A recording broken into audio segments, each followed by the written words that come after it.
Building a WordPress website with SiteGround is straightforward and beginner-friendly. Here's how to get started. Sign up for SiteGround hosting. Visit the SiteGround website and choose a hosting plan that fits your needs. Complete the sign-up process and select a domain name if you don't already have one.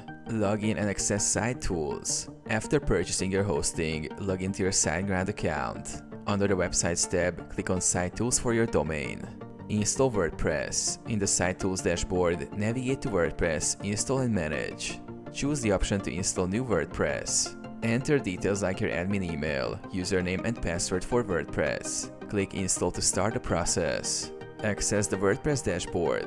Once installed, you can access your WordPress dashboard by visiting yourdomain.com/wpadmin. Log in with the credentials you set during the installation.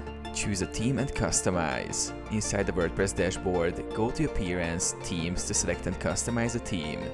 You can install plugins, add pages, create posts, and modify your site using Appearance, Customize.